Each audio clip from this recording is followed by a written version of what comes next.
Assalamualaikum warahmatullahi wabarakatuh. Perkenalkan, nama saya Novita Fitri Cahyanti, nomor absen 34 dari kelas 11 TKJ 2. Pada kesempatan kali ini, saya akan menjelaskan secara singkat tentang ancaman, tantangan, hambatan, dan juga gangguan.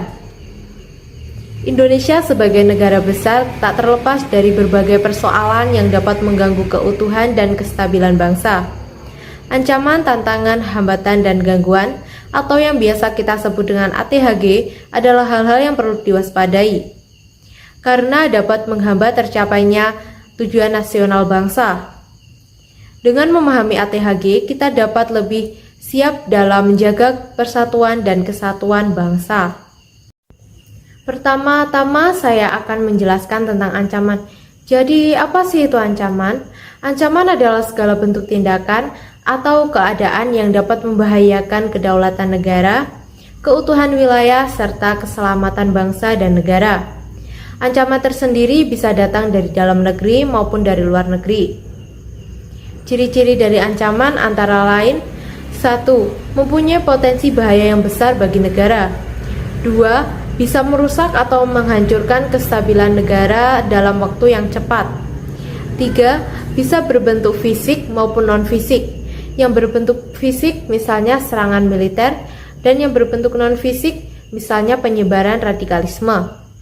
Jenis-jenis ancaman ada dua, yaitu ancaman militer dan ancaman non-militer. Ancaman militer adalah serangan dari negara lain atau kelompok separatis. Ancaman non-militer contohnya yaitu terorisme, radikalisme, cyber attack atau serangan cyber, dan penyebaran hoaks yang dapat merusak persatuan dalam bangsa.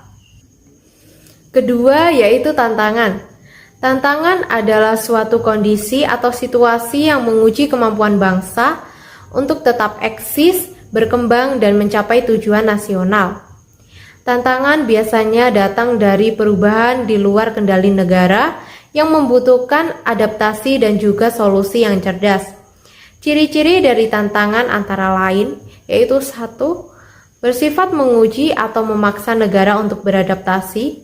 2. Mungkin bukan ancaman langsung, tetapi akan mempengaruhi masa depan negara.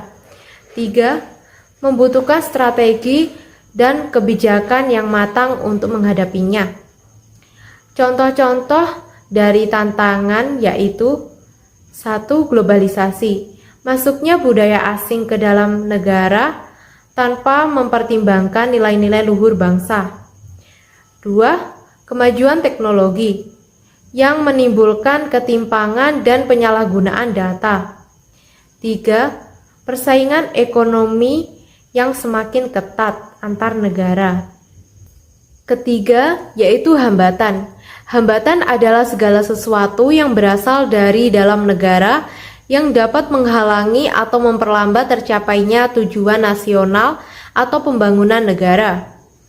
Hambatan itu biasanya berupa masalah internal yang harus diatasi agar negara dapat maju.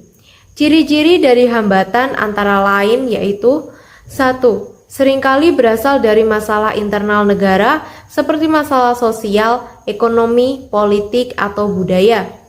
2. Menghalangi kemajuan dalam mencapai tujuan nasional. 3. Dapat bersifat jangka panjang atau membutuhkan perubahan sistem atau kebijakan. Contoh-contoh dari hambatan yaitu 1. Ketimpangan ekonomi, ketimpangan sosial dan ekonomi yang membuat sebagian besar masyarakat sulit mengakses pendidikan, kesehatan, dan juga pekerjaan yang layak. 2. Korupsi dan birokrasi, sistem birokrasi yang lambat, ketidakadilan dalam distribusi kekayaan, serta praktik korupsi yang merugikan negara. 3. Keterbatasan pendidikan, kurangnya akses pendidikan yang merata, menghambat peningkatan kualitas sumber daya manusia. Yang keempat yaitu gangguan. Gangguan adalah hal-hal yang mengacaukan ketertiban dan stabilitas nasional, meskipun dampaknya tidak sebesar dari ancaman. Gangguan biasanya bersifat lebih lokal dan dapat diatasi dengan cepat. namun tetap saja mempengaruhi keamanan dan ketertiban masyarakat. Ciri-ciri dari gangguan antara lain: 1. Bersifat sementara dan tidak langsung mengancam keberlangsungan negara. 2. Mengacaukan ketertiban masyarakat dan kestabilan sosial. 3. Biasanya bisa diatasi dengan tindakan cepat dari aparat negara. Contoh-contoh dari gangguan antara lain yaitu: 1. Perkelahian dan tawuran.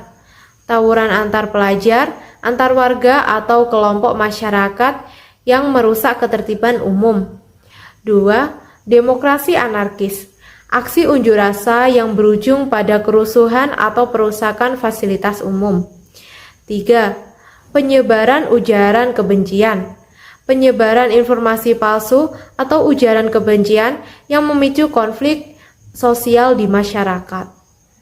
Jadi kesimpulan dari penjelasan saya tadi, ATHG adalah bagian dari dinamika kehidupan berbangsa dan bernegara. Setiap elemen bangsa harus memiliki kesadaran dan pemahaman tentang keempatnya, agar bisa bersama-sama menjaga stabilitas nasional. Dengan menghadapi dan mengatasi setiap ATHG secara bijaksana, Indonesia akan mampu mempertahankan kedaulatan, keutuhan, dan kesejahteraan bangsa. Sekian itu saja yang dapat saya sampaikan. Jika ada salah kata, saya mohon maaf. Wassalamualaikum warahmatullahi wabarakatuh.